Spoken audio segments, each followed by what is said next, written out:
aluno da mediação tecnológica. Eu, professor Beto, estou aqui com vocês para que nós possamos fazer a revisão desta aula sobre absolutismo. Absolutismo, Estado nacional, Estado moderno. O que é, como é essa característica? É porque hoje nós vivemos dentro de um país que ele tem uma unidade nacional. É difícil nós imaginarmos que existiam países que não tinham essa unidade nacional. Não tinham fronteiras e tudo. Imagine vocês, se só existisse o município onde vocês moram. Se ele não fosse ligado a um Estado. Se esse Estado não fosse ligado a uma nação. Percebam vocês que nós estaríamos aí com um poder fragmentado entre o município, o Estado e a nação. Naquele momento da Idade Média estava nisso aí. Só que aí eles unificaram e fizeram o Estado Nacional. Que vocês vão compreender na revisão agora da aula 46.2 na tela para vocês. 46.2 aí é a aula que nós estamos estudando. Então, nessa aula aqui nós vimos essa formação desse Estado Nacional. A centralizar, como é que ele se tende a centralizar em torno de uma figura, em torno de um rei. Um rei que se torna absolutista, com poder monárquico absolutista. Esse rei ele vai assumir esse poder monárquico. Essa monarquia, então, ela vai se fortalecer sobre a dominação dos poderes da igreja eclesiástica. Lembra que no final da aula nós falamos de que é eclesiástico? Esses reis aí sob o domínio da igreja. Vimos que é um dos motivos que vão fazer que os senhores feudais se entreguem a esse poder central vai ser as rebeliões camponesas. Os camponeses com fome, a miséria, tomam conta, vão fazer revoltas para combater essa fome, essa miséria que eles estão participando. Aqueles impostos todos que eles estão pagando, eles vão se revoltar. Os camponeses da França e da Inglaterra lutam por melhores condições de vida. Agora, essa revolta não vai demorar muito tempo, porque esses senhores feudais vão procurar os exércitos dos reis que possuem esses exércitos para combater com violência, bastante violência, essas rebeliões.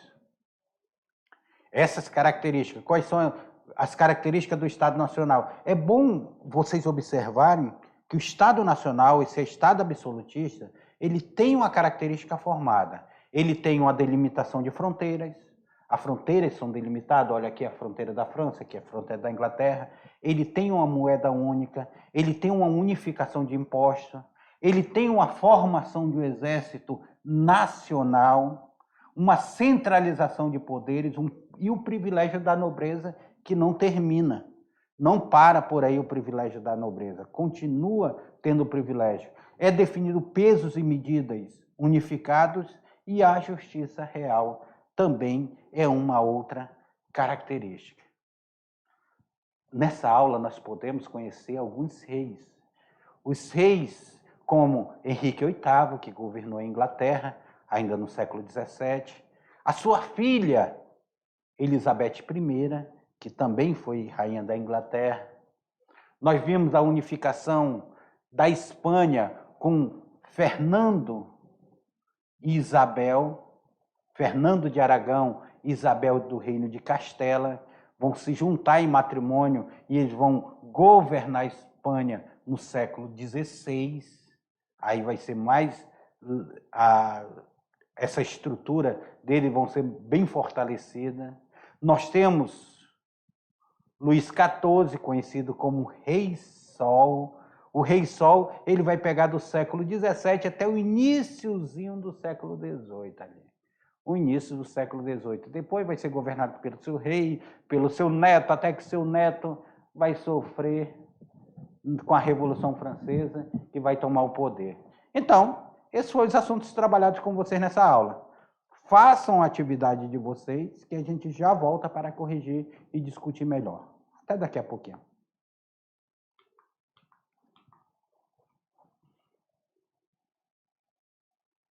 Professor, mas a atividade estava fácil. Por quê? Porque vocês prestaram atenção na aula. Prestou atenção na aula, a atividade está fácil. Essa aula é interessante para que nós possamos entender como é que esses reinos eles vão se formar na Europa até a Revolução Francesa. Porque a Revolução Francesa é que vai ter uma nova ruptura.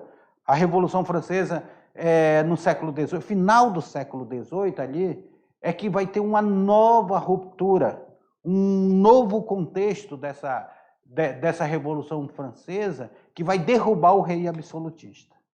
Mas nós vamos ver a Revolução Francesa só mais lá para frente. É bom nós entendermos agora a estrutura desse reino, desse reinado, dessa formação.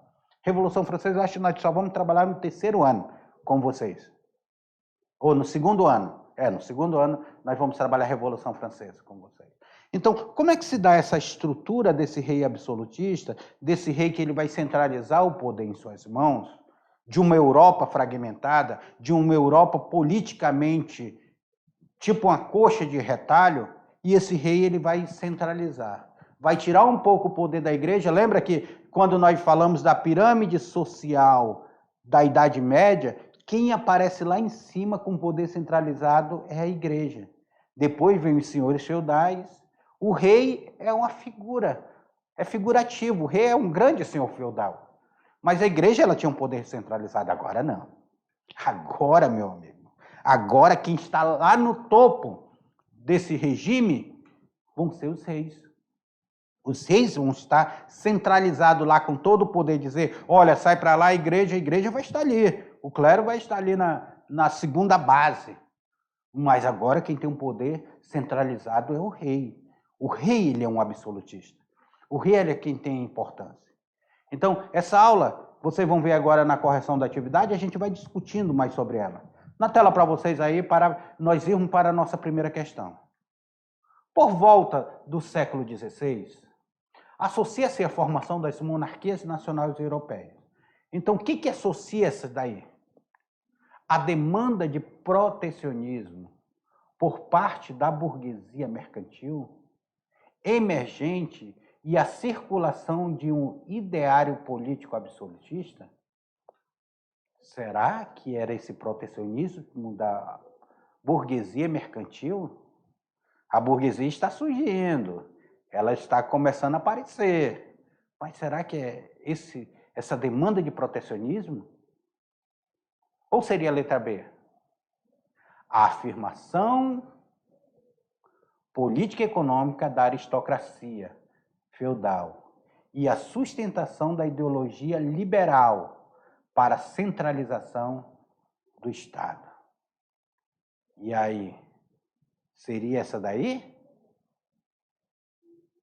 Ou seria as navegações e conquista ultramarina e o desejo de implantação de uma economia mundial de livre mercado? Seria que essa daí? Lembrando, a burguesia mercantil, ela vem com uma ideologia, ela quer que essa ideologia ela seja liberada. Que esse livre comércio seja liberado. Mas os reis, eles querem centralizar isso. O crescimento do contingente de mão de obra camponesa e a presença da concepção burguesa da ditadura do proletariado. Ditadura do proletariado, não vamos nem falar nela agora. Tá? O surgimento de uma vanguarda cultural religiosa e a forte influência do catecismo francês. Olha a pergunta, por volta do século XVI. Nós estamos aí de 1501, iniciando o século XVI. Associa-se à formação da monarquia nacional europeia o quê?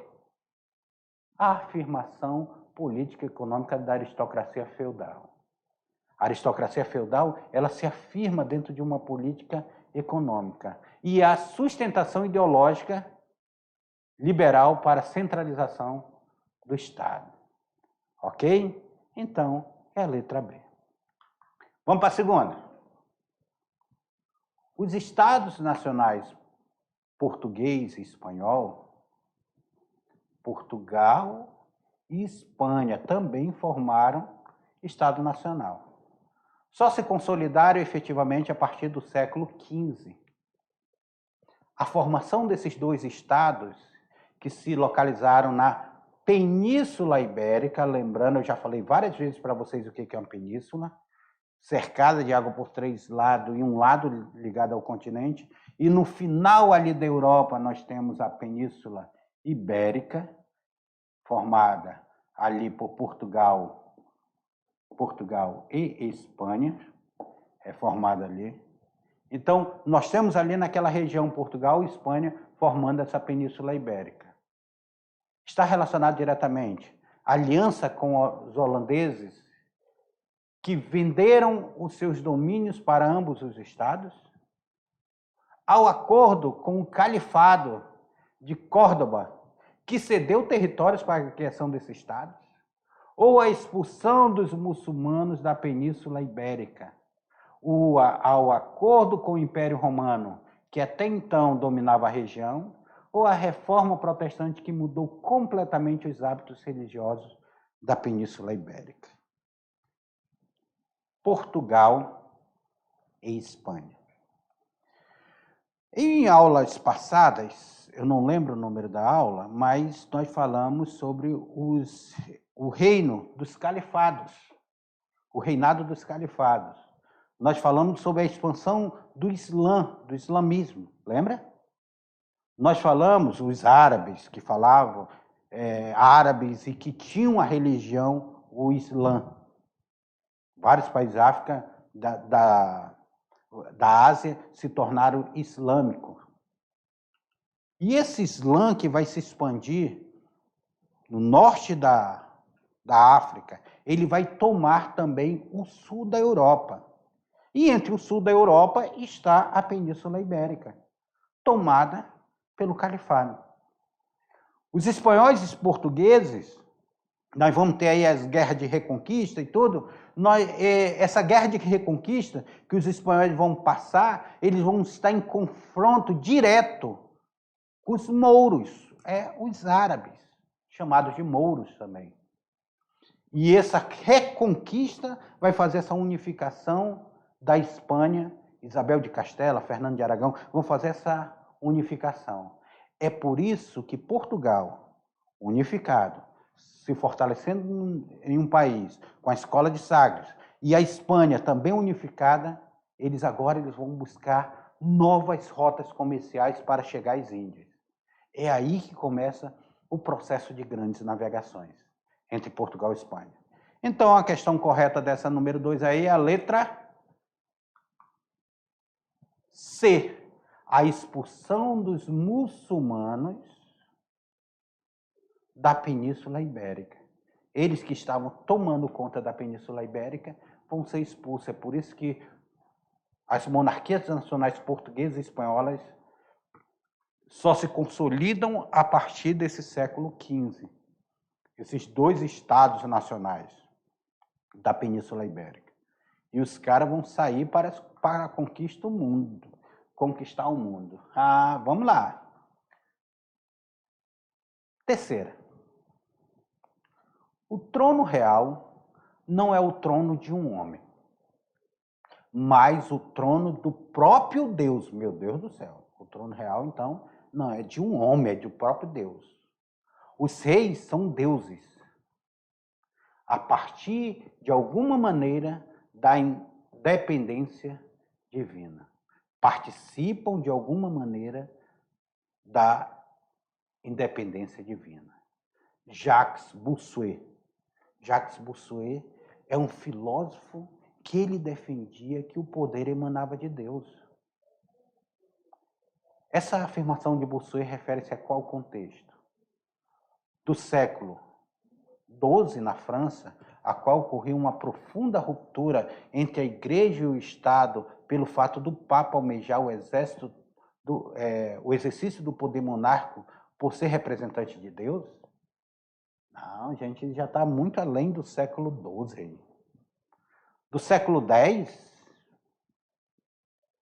na Inglaterra, no qual a Igreja Católica atuava com total acordo com a nobreza feudal? Não, muito pelo contrário, aqui nós também não estamos no século X. No século XVIII, na Inglaterra, no qual foi desenvolvida, a concepção iluminista de governo, como está exposta, o iluminismo não quer nem saber desse negócio de poder emanado de Deus. Então, também não é essa a questão. Ou é no século XVII, na França, no qual se consolidava as monarquias nacionais. Ou no século XVI, na Espanha, no momento da união dos tronos de Aragão e Castela. Será que é isso daqui? Século XVI?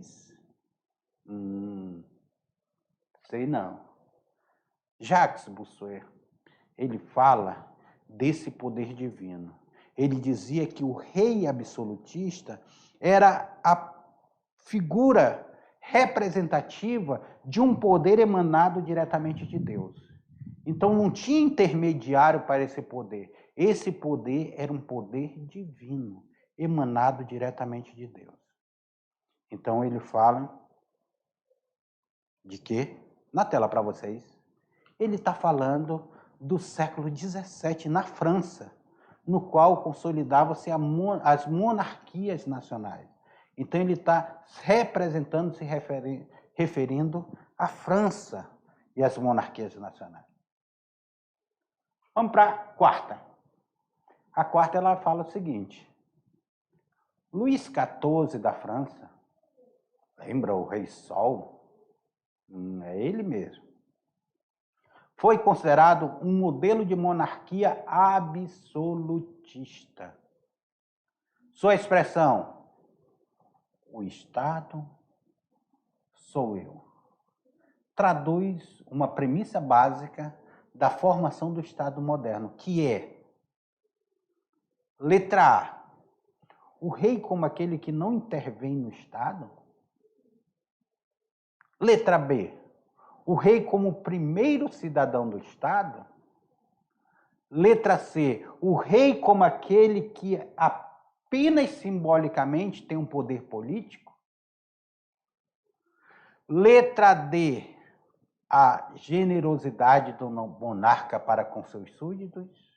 Ou letra E, o rei como fonte da soberania nacional. Meus queridos alunos, o rei como aquele que intervém no Estado, ele está dizendo que ele não está intervindo no Estado, ele está dizendo que o Estado é ele próprio. Então não é essa. O rei, como primeiro cidadão do Estado, ele está dizendo que ele não é cidadão do Estado, ele é o próprio Estado. O rei como aquele que simbolicamente tem um poder político, não tem nada simbolismo. Ele tem um poder político na prática, o Estado é ele, é o Luís XIV. A generosidade do monarca com seus súditos, o Estado sou eu, retrata isso daí, essa generosidade? Nananina, mas o rei como fonte de soberania nacional. Essa é a resposta correta. Vamos lá para a quinta.